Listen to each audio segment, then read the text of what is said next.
Hi everyone, welcome back to the channel. This is Himanshu Daka and you're watching Future and Hit.com.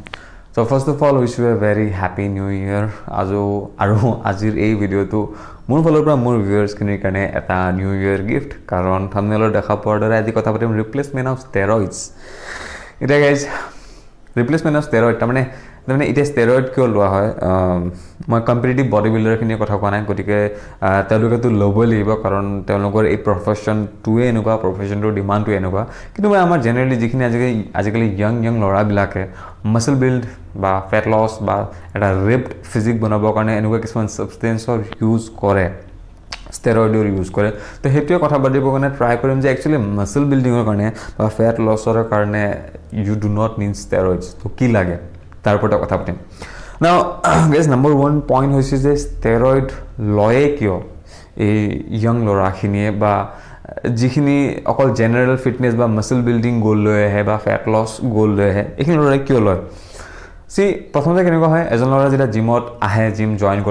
কৰাৰ পিছত প্ৰথম 6-7 মাহ মান নিজে যিখিনি জানে অলপ চলপ কণ্ডিচনি খায় চিকেন খাই পেলাই এক্সাৰসাইজ কৰে তাৰপিছত 6-7 মাহ মান এক্সাৰসাইজ কৰাৰ পিছত হয়তো তাৰ এনেকুৱা ভাৱ হয় যে ইমান মই আশা কৰা মতে তো গ্ৰোথ হোৱা নাই মাসল বিল্ড হোৱা নাই তো কি কৰোঁ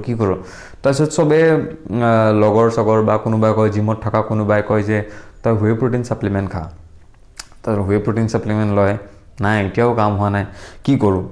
তাৰ পিছত যি জগতৰ যিবোৰ সাপ্লিমেন্ট আছে মানে ইউজলেছ সাপ্লিমেন্ট সব ইউজ কৰিব BCAA গ্লুটামিন ইন্ট্ৰা কিবা কিবি যি আছে আৰু সব সাপ্লিমেন্ট ইউজ কৰিব যি পাৰে মানে যাৰ যেনেকুৱা বাজেট অনুযায়ী সব সাপ্লিমেন্ট ইউজ কৰি পেলেও যেতিয়া এটা পইণ্টত একো ৰিজাল্টছ নেদেখে বা আশা কৰা মতে যিটো ৰিজাল্টছ নেদেখে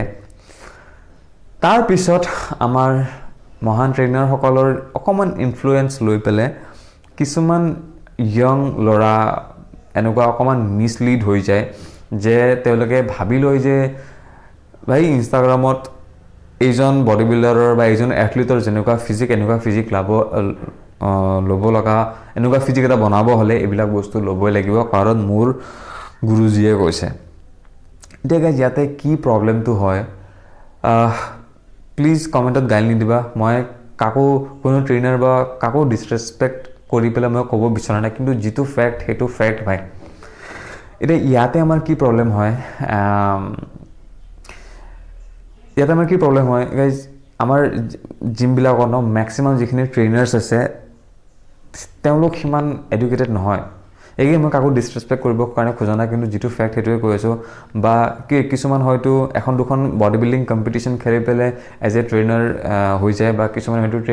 বডি বিল্ডিঙৰ কাৰণে প্ৰিপাৰেশ্যন কৰিছে আৰু নিজেও এজ এ ট্ৰেইনাৰ ৱৰ্ক কৰি আছে চ' মেক্সিমাম ট্ৰেইনাৰ তেনেকুৱা এতিয়া ইয়াত এটা মই বঢ়িয়া এক্সাম্পল দি আছোঁ Jordan Peter he is the best Koch in UK Google কৰি চাব পাৰা জৰ্ডান পিটাৰৰ ৱেবছাইটটোৰ মই এজন ৰেজিষ্টাৰ্ড মেম্বাৰ হয় তো তেখেতেও এইটো কথা কৈছে যে যেতিয়া তেখেতৰ এজ 21-22 আছিল তেখেতে অলৰেডি কম্পিটিশ্যন খেলি আছিল আৰু as a personal trainer work কৰি আছিল আৰু তেখেতে সেইটো টাইমত সব যি ড্ৰাগছ আছে সব ষ্টেৰইডছ আছে সব অলৰেডি তেখেতে লৈ আছিল কম্পিটিশ্যনৰ কাৰণে কাৰণ সেইখিনি সময়ত তেখেতে নিজে কৈছে যে সেইখিনি সময়ত তেখেতৰ একো এইবিলাক সাইন্টিফিক একো আইডিয়া নাছিল যে এনাৰ্জি বেলেন্স কি মাসল বিল্ডিঙৰ মেকানিজম কি ফেট লছৰ মেকানিজম কি মেক্ৰ'জ কি কেলৰিজ কি এইবিলাক একো আইডিয়া নাছিল জাষ্ট কাৰণ তেখেতৰ কোনোবা আকৌ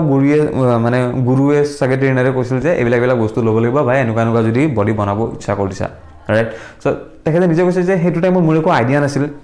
এতিয়াহে মই ইমান বছৰ এক্সপিৰিয়েঞ্চৰ পিছত এইখিনি বস্তু গম পোৱা হৈছোঁ যে এইটোহে আচলতে মেকানিজম বা এনেকৈ কৰিলে এনেকৈ হয় এণ্ড গাইজ এইটো কথা ময়ো অকণমান ক'ৰবাত নহয় ক'ৰবাত মানে ৰিলেট কৰোঁ যে এতিয়া মোৰ যিখিনি নলেজ আছে বা এক্সপিৰিয়েঞ্চ আছে এবাউট ট্ৰেইনিং এণ্ড নিউট্ৰিশ্যন যিখিনি এডুকেশ্যনছ আছে এইখিনি নলেজ যদি মোৰ 7-8 বছৰ আগতে থাকিল হয় হয়তো আজি মোৰ ফিজিকটো মই এটা নেক্সট লেভেলত লৈ যাব পাৰিলোঁ হয় চ' গাইজ ইয়াৰেও চেম মানে চিনাৰিঅ' যে যিখিনি বডি বিল্ডাৰ্ছ আছে বা যিখিনি অকণমান আনএডুকেটেড ট্ৰেইনাৰ আছে তেওঁলোকেও নিজে চাগে ক'ৰবাত নহয় ক'ৰবাত এইটো কনভিন্স হৈ আছে যে আমিতো যেতিয়া ষ্টেজৰ কাৰণে প্ৰিপেয়াৰ হয় ষ্টেজৰ কাৰণে ৰেডি হওঁ আমিতো এইবিলাক বস্তু লৈহে ৰেডি হওঁ চ' এইবিলাক বস্তু ল'লেহে আমাৰ মাসল চাইজ বাঢ়ে চ' মানে তেওঁলোকেও এইটো হয়তো ক্লায়েণ্টছক অকণমান কনভিন্স কৰাবৰ কাৰণে ট্ৰাই কৰে যে ভাই এনেকুৱা যদি বডি লাগে এইবিলাক মাল ল'বই লাগিব, যাৰ ফলত কিছুমান য়ং ল'ৰা অকণমান মিছলিড হয় আৰু এইবিলাক কিছুমান বস্তু কনজিউম কৰি লয়। চ' যোনে যোনে বস্তু লয় বাৰু বডিও ডেভেলপ হয়, কিছুমানৰ বহুত ভালে গ্ৰ'থ হৈ যায়, গ্ৰ'থ হৈ যোৱাৰ পিছতো নিজকে নেচাৰেল কৈ থাকে, যিটোক আমি কয় ফেক নেটি। এনিৱেজ এতিয়া নম্বৰ 2 পইণ্ট হৈছে যে আমাৰ যিখিনি আমাৰ দৰে ল'ৰা আছে, মোৰ দৰে ল'ৰা আছা,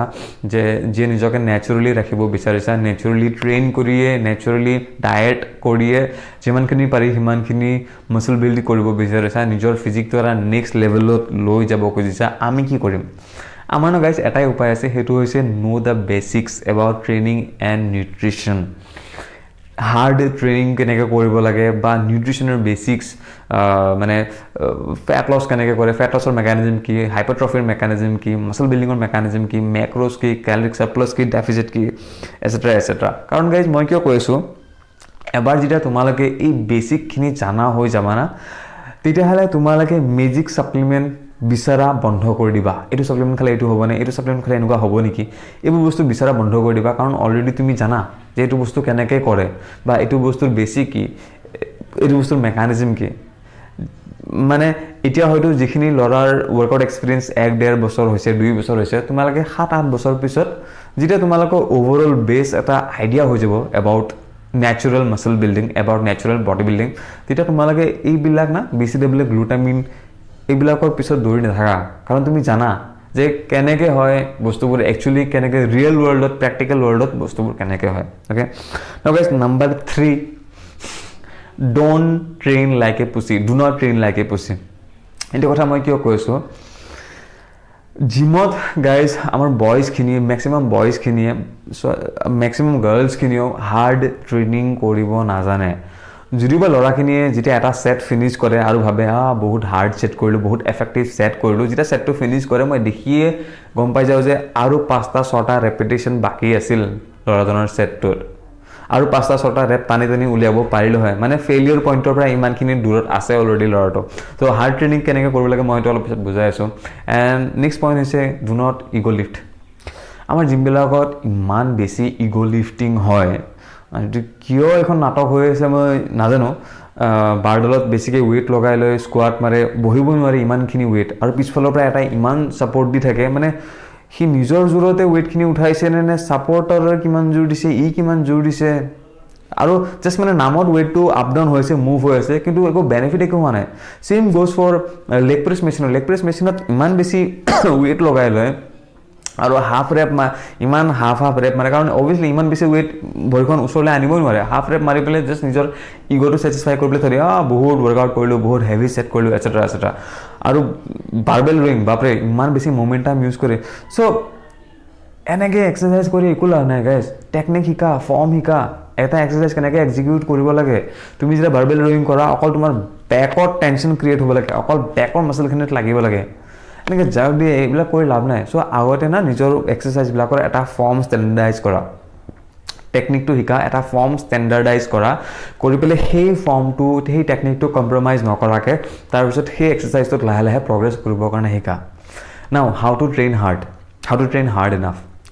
এইটো কৰিবৰ কাৰণে একদম ইজি উপায় এটা মই কৈ আছোঁ। মই এতিয়া তোমাক এই 10 মিনিটৰ ভিডিঅ'ত মই গোটেই এক্সাৰচাইজ কেনেকৈ ডিজাইন কৰে, প্ৰগ্ৰাম কেনেকৈ ডিজাইন কৰে এইবোৰ শিকাব নোৱাৰোঁ, কিন্তু একদম ইজি উপায় এটা দি আছোঁ। লেটছ চে তুমি বেঞ্চ প্ৰেছ কৰিছা 60 kgৰে, আৰু তোমাৰ কোনোমতে 12টা ৰেপিটেশ্যন গ'ল, তুমি 12ডাল থৈ দিলা, 12টা ৰেপিটেশ্যন মাৰি পেলাই। চ' তোমাৰ কাৰণে সেইটো এটা হাৰ্ড ছেট, বহুত বঢ়িয়া ছেট মাৰিলা। অ'কে, চ' তুমি তেনেকৈ 4টা ছেট মাৰিলা, হয়তো প্ৰথম ছেটত 12টা গ'ল, পিছৰ ছেটত 11টা, 10টা, 9টা এনেকৈ গৈছে, যিয়ে গৈছে আৰু তুমি সেইটো লগে লগে তোমাৰ ফোনত বা হাৰ্ড কপিত বহি এখনত নোট কৰা, 60 kg bench press, first set 12, 10 এনেকৈ। নাও নেক্সট যেতিয়া তুমি আকৌ মানে বেঞ্চ প্ৰেছ কৰিবা, সেইদিনা তোমাৰ এই যে এটা বেছ লাইন ক্ৰিয়েট হৈ গ'ল 60 kgৰে 12টা ৰেপ, নেক্সট দিনা তুমি 13টা ৰেপ মাৰিবই লাগিব। চ' এনেকৈ নিজৰ লিফ্টবিলাক লক কৰি every week try to beat the repetitions. তো এনেকৈ অট'মেটিকেলি তুমি নিজৰ ৰেপিটেশ্যনবিলাক বিট কৰি গৈ থাকিবা তাৰমানে অট'মেটিকেলি তোমাৰ এক্সাৰচাইজৰ বা সেই গোটেই ছেশ্যনটোৰ ইণ্টেনচিটিখিনি বাঢ়ি গৈ থাকিব লাহে লাহে চ' এনেকৈ যেতিয়া তুমি লিফ্টবোৰ লক কৰিবা ন লক কৰাৰ পিছত তুমি নিজে আচৰিত হৈ যাবা যে য'ত তুমি ভাবি আছিলা তোমাৰ 60 কেজিৰ মাত্ৰ 12টা ৰেপিটেশ্যন গৈ আছে এতিয়াচোন তোমাৰ 16টা গৈ আছে 17টা গৈ আছে চ' এনেকৈ নিজক মানে পুশ কৰিব লাগে হাৰ্ড ট্ৰেইনিং কেনেকৈ কৰে সেইটো শিকাব লাগে নিজকে কেনেকৈ সেই ফেইলিয়ৰ পইণ্টটোলৈকে কেনেকৈ পুশ কৰিব লাগে এইটো বস্তু শিকা আৰু এইটো বস্তু শিকোঁতে অকণমান টাইম লাগে আৰু এনেকৈ যদি এক্সাৰচাইজ কৰা তেতিয়া তুমি নিজে আচৰিত হৈ যাবা যে আৰে মোকচোন ইমান ছেটছ নালাগে নিজৰ মাছলছখিনিৰ পৰা ভালকৈ ব্ৰেক ডাউন কৰিবলৈ বা ফেটিক কৰিবলৈ যিমান কিছুমান থাকে ন 2-3 ঘণ্টা এক্সাৰচাইজ কৰি থাকে এটাৰ পিছত এটা কৰিয়ে থাকে আৰু কৈ থাকে না মোৰচোন ভাগৰ লাগে না আৰু কৰিব পাৰিম এনেকৈ যদি ট্ৰেইন কৰে না তেতিয়াহ'লে ইমান এক্সাৰচাইজ ইমান ছেটছ কৰিব নোৱাৰে জাষ্ট এটা এক্সাম্পল দিছোঁ মই যেতিয়া বাইচেপ কৰোঁ মই যেতিয়া প্ৰিচাৰ কাৰ্ল কৰোঁ প্ৰিচাৰ কাৰ্লৰ মোৰ লাষ্ট ৰেপিটেশ্যনটো মোৰ শেষ কৰোঁতে লাষ্ট ৰেপিটেশ্যনটো 5 ছেকেণ্ডমান লাগে মানে মই হাতখন উঠাই আনিব নোৱাৰোঁ মানে ইমানখিনি ফেইলিয়ৰলৈকে মই নিওঁ মানে হাতখন উঠাই আনোতে বহুত টাইম লাগে কাৰণ মই ইমানখিনি অলৰেডি মাছলটো ইমান ফেটিক হৈ গৈছে জাষ্ট এটা এক্সাম্পল দিছোঁ চ' এনেকৈ যদি ট্ৰেইন কৰা তেতিয়াহ'লে তোমাক বহুত ছেটছ নালাগে আৰু কিমান উইকলি ভলিউম বা উইকলি ৱৰ্কিং ছেটছ কিমান থাকিব লাগে মই পিছত এটা ভিডিঅ' বনাম ভলিউমৰ ওপৰত অ'কে চ' এইটো হৈ গ'ল guys how to train hard enough so' first এইটো বস্তু শিকা নিজকে কেনেকৈ ফেইলিয়ৰ পইণ্টলৈকে পুছ কৰিব পাৰিম তাৰপিছত যেতিয়া তোমাৰ এনেকৈ ৰেপিটেশ্যনবোৰ বিট কৰি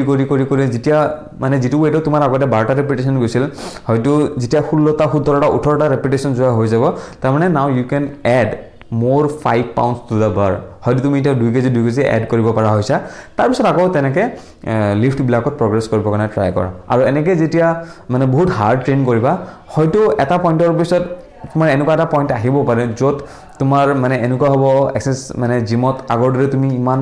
এনাৰ্জি নোপোৱা হৈছে তোমাৰ বহুত ভাগৰ লাগে তেতিয়া অকণমান তাৰমানে এইটো এটা ক্লিয়াৰ ইণ্ডিকেশ্যন দিছে যে তুমি এতিয়া অকণমান ৰেষ্ট ল'ব লাগে তাৰপিছত এসপ্তাহ 2 সপ্তাহ অকণমান মডাৰেট ইণ্টেনচিটি ট্ৰেইনিং কৰা অকণমান ৰেষ্ট টাইপ ট্ৰেইনিং কৰা যিটো ডিলোড উইক বুলি কয় তাৰপিছত আকৌ 3rd উইকৰ পৰা আকৌ পুৰা ফুল জছত আকৌ এক্সাৰচাইজ ষ্টাৰ্ট কৰা Now guys, number 4 point, eat enough protein. মোক যিমান তেনেকৈ সুধে যে দাদা মই মৰ্ণিং উঠি 3টা কণী খাওঁ আৰু জিমৰ পৰা গৈ 1 scoop হুৱে খাওঁ এনাফ নে না হা মই তোমাক কেলকুলেট কৰি দি আছোঁ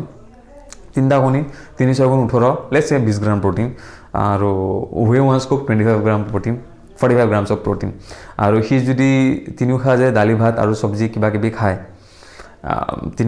দালি ভাত চব্জি আৰু মাজত এটা দুটা স্নেক্স খায় এজিউম কৰিছোঁ তাৰ পৰা সি টোটেল 30 grams মান প্ৰটিন পাই আছে তাৰমানে 45 plus 30 75 grams of protein আৰু সেই যদি ল'ৰাজনৰ weight 75 kg আৰু যদি সি মাসল বিল্ড কৰিব কাৰণে ট্ৰাই কৰি আছে মানে 75 kg ওজনৰ ল'ৰা 75 grams protein খাই আছে তেতিয়াহ'লে সেইখিনি তাৰ কাৰণে কম যদি সি মাসল বিল্ড কৰিব কাৰণে ট্ৰাই কৰি আছে আৰু কিমান গ্ৰাম প্ৰটিন খাব লাগে দিনত মই আগতে বাৰে কৈছোঁ 0.86 grams per pound of body weight is minimum limit আৰু upper limit হৈছে 1 gram protein per pound of body weight so হেতু 0.86 ৰ পৰা তুমি ষ্টাৰ্ট কৰিব পাৰা আৰু এটা বহুত হ'ব যে মোৰ ইমানখিনি প্ৰটিন মানে বাজেট কৰিব মোৰ ইমান বাজেট নাই ইমানখিনি কিনিব মই নোৱাৰো এফৰ্ড কৰিব নোৱাৰো so it's okay যদি ষ্টুডেন্ট তুমি যদি তোমাৰ বাজেটৰ প্ৰবলেম ঠিক আছে কিন্তু যিমানখিনি পাৰা ইমানখিনি প্ৰটিন ডায়েটত এড কৰা যদি তোমাৰ প্ৰায়োৰিটি আছে না বেলেগৰ পৰা তুমি অকমান সেভ কৰি ইয়াতে ইনভেষ্ট কৰা আৰু মানে আৰু তোমাৰ যদি মানে প্ৰটিনৰ কাৰণে যদি বাজেট অকমান কম হৈ আছে তেতিয়াহ'লে তো এইবিলাক ইউজলেছ সাপ্লিমেন্ট BCAA গ্লুটামিনত খৰচ কৰা তুমি যদি ইয়াতে যদি ইনভেষ্ট কৰা তেতিয়াহ'লে তুমি বেছি ভাল গ্ৰোথ পাবা মানে বেছি ভাল ৰিজাল্ট পাবা so try two it enough protein next point হৈছে গাইজ স্লিপ এণ্ড ৰিকভাৰী তুমি ভালকৈ ডায়েট কৰি আছা ভাল হাৰ্ড ট্ৰেইনিং কৰি আছা যদি ৰাতি মোবাইল পিটপিটাই থাকা 2-3টা বজালে তেতিয়াহ'লে তুমি আশা কৰা মতে মাসল বিল্ডিং বা ফেট লছ ৰিজাল্ট নোপোৱা and guys trust me slip মানে এটা বেষ্ট সাপ্লিমেণ্ট যিটো তুমি ফ্ৰীতে ল'ব পাৰা স্লিপৰ ওপৰত এটা পুৰা সিৰিজ বনাইছিলোঁ কোনো নাচালে এনিৱেজ চ' স্লিপ আৰু ৰিকভাৰীত ভালকৈ টোপনি মাৰা যদি পাৰা 8 ঘণ্টা শুব যাৰ মানে লাইফৰ যেনেকুৱা শিডিউল আৰু 8 ঘণ্টা শুব পাৰিলে ভাল and sleep and recovery. And guys, have ধৈৰ্য ধৰা, have patience. Naturally muscle building না এনেকা 3 মাহ 6 মাহত নহয়, অকমান ধৈৰ্য লাগে, 1 বছৰ 2 বছৰ মানে এই গুটেখিনি পইণ্ট মানে ঠিক ঠাক কৰি সেই প্ৰসেছটো কন্টিনিউ কৰা নেক্সট 2 বছৰলে, নেক্সট 3 বছৰলে, তেতিয়াহ'লে তুমি ৰিজাল্ট নোপোৱা কথাই নাই, ডেফিনেটলি ৰিজাল্ট পাবা। এণ্ড নেক্সট পইণ্ট, এতিয়া মই যে এই সোপা যে বক্তৃতা যে দিলোঁ, এই সোপা যে ইমান লেকচাৰ মাৰিলোঁ, এইখিনি বস্তু কেনেকৈ শিকিবা তুমি, বা ইমান নলেজ কেনেকৈ ল'বা, আৰু বস্তুখিনি নিজৰ ওপৰত কেনেকৈ এপ্লাই কৰিবা, সেইটো দুটা উপায় আছে। এটা হৈছে এজন ভাল কোচ হায়াৰ কৰা, যিয়ে তোমাক চব বস্তু শিকাব, কেনেকৈ এক্সাৰচাইজ কৰিব লাগে বা কেনেকৈ ডায়েট বনাব লাগে, চব তোমাক শিকাই দিব, চব তোমাক দেখুৱাই দিব। এজন ভাল কোচ হায়াৰ কৰা, তাৰ পৰা শিকা। আৰু ছেকেণ্ড অপশ্যন হৈছে যিটো মই কৰিলোঁ, 9 বছৰ 10 বছৰ নেচাৰেলি ট্ৰেইন কৰা, মিষ্টেক্স কৰা শিকা, মিষ্টেক্স কৰা শিকা, নিজৰ ওপৰত বেলেগ বেলেগ বস্তু এক্সপেৰিমেণ্ট কৰা, তাৰ পৰা শিকা, কিবা কিবি চাৰ্টিফিকেশ্যন কৰা, মাল্টিপল চাৰ্টিফিকেশ্যন কৰা, আৰু বহুত বুকছ পঢ়া। মই 2টা ৱেবছাইটত মান্থলি পে' কৰি আছোঁ, এতিয়াও শিকি আছোঁ, এতিয়াও কিবা কিবি বুকছ পঢ়ি আছোঁ। চ' এইটো অলপ বেছি লং প্ৰচেছ আৰু বহুত কষ্টলি প্ৰচেছ, কিন্তু কৰিব পাৰা, বহুত বেছি এনেকৈ শিকিব পাৰা। চ' এইটো গাইজ 2টা অপশ্যন, এডাৰ এজন ভাল কোচ হায়াৰ কৰা, আৰু বা ছেকেণ্ডটো নিজে ট্ৰাই কৰা, নিজে শিকা, ছেল্ফ এডুকেট কৰা, পইচা ইনভেষ্ট কৰা, বুকছ পঢ়া, কিনা, চাৰ্টিফিকেশ্যন কৰা, এটচেট্ৰা এটচেট্ৰা, আৰু শিকাৰ শেষ নাই, বাছ শিকি থাকা। এণ্ড লাষ্ট পইণ্ট আৰু বহুত ইম্পৰ্টেণ্ট, ড্ৰপ ইয়'ৰ ইগ'। এইটো মই নিজকো কৈছোঁ, ড্ৰপ ইয়'ৰ ইগ'। যদি তুমি এটা পইণ্টত গৈ পেলাই এইটো তুমি এনেকৈ ভাবি লোৱা ন, মইতো ইমান বছৰ ট্ৰেইন কৰিলোঁ, এতিয়া মোৰ এটা মোটামুটি মাছলছো আহি গ'ল, ভাল বডিও হৈ গৈছে, মই চব জানা হৈছোঁ, আৰু এই যদি মেণ্টেলিটিটো আহি যায় না, মানে ইউ উইল ষ্টপ লাৰ্ণিং, তোমাৰ আৰু শিকা তাতে বন্ধ হৈ গ'ল। যিটো আমাৰ মষ্ট অফ দ্য ট্ৰেইনাৰ্ছৰ প্ৰব্লেম, ফলছ ইগ', মুঝে চব পতা হে। এই মেণ্টেলিটিটো কেতিয়াও আহিব নিদিবা গাইজ। তুমি লাগে 1 বছৰৰ বিগিনাৰে হোৱা, যাৰ এক্সাৰচাইজ এক্সপিৰিয়েঞ্চ মাত্ৰ 1 বছৰ, বা লাইক মি যি 10 বছৰৰ পৰা ট্ৰেইনিং কৰি আছে, আৰু কিবা কিবি এইবিলাক কৰি আছোঁ, মই এই কিবা কিবি শিকি আছোঁ, বা এটচেট্ৰা এটচেট্ৰা। চ' যদি যোনে নহওক, যাৰ এইটো মেণ্টেলিটি যদি আহি যায় যে মই চব জানো, তেতিয়াহ'লে তাৰ কাম নাই আৰু, সি গ'ল। চ' এইটো মেণ্টেলিটি কেতিয়াও আহিব নিদিবা, বি লাইক এ বেবী, আৰু সদায় শিকিবৰ কাৰণে ৰেডি থাকিবা, যাৰ পৰাই নহওক শিকিবৰ কাৰণে ৰেডি থাকিবা, আৰু চবৰে পৰাই শিকিবা, আৰু তোমাৰ কাৰণে যিখিনি বেনিফিচিয়েল, তোমাৰ কাৰণে যিখিনি ভেলু এডিশ্যন বুলি ভাবা, সেইখিনি লোৱা, আৰু বাকীখিনি এভইড কৰা। চ' গাইজ, এইখিনিয়ে, ভিডিঅ'টো বহুত দীঘল হৈ গ'ল, কিন্তু আই হোপ মই বহুত মানে ভাল ইনফৰমেশ্যন শ্বেয়াৰ কৰিলোঁ, আৰু এইখিনি যদি এপ্লাই কৰা, মাছল বিল্ডিং কিয় নহ'ব ইয়াৰ, মাছল বিল্ডিং হ'বই, 100% মাছল বিল্ডিং হ'ব। So' I will see you in the next video', till then keep lifting, keep eating good, and bye by.